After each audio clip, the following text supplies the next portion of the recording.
So young voters here could make a big difference. They're expected to vote in record numbers in Tuesday's election. CGTN's Karina Huber reports they could lift opposition candidates to victory in some very tight races.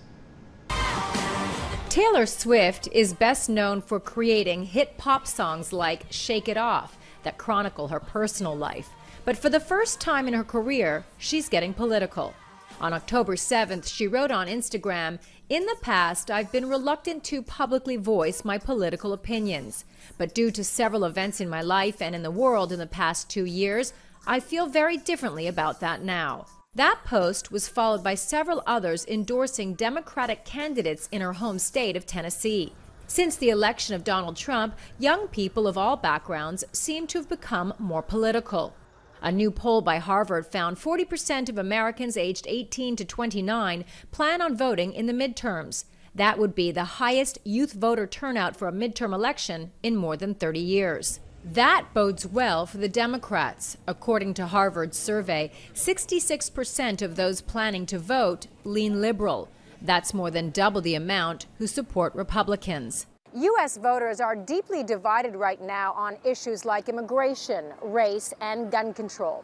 But to get a sense of what's tops on the minds of young voters, I hit the campus at New York University, and they had lots to say. The environment, usually. My mom's been big into that my whole life, and so I've been hearing a lot about that. That's definitely the biggest. With this new administration, climate change is being ignored, but to me seems the most important because we live on the Earth, so if we're not taking care of the Earth or being aware of the planet, it's really our own downfall. Off the top of my head, I have to go with women's rights.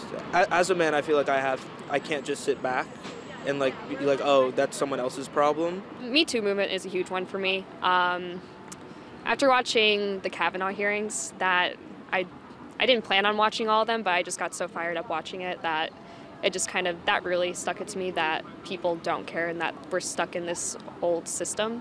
Young people say they want more checks and balances in Washington. That can only be achieved if Congress and the White House aren't dominated by one party as it is today. Democrats are counting on the youth vote, but will people actually come out? We'll find out on November 6th. Karina Huber, CGTN, New York.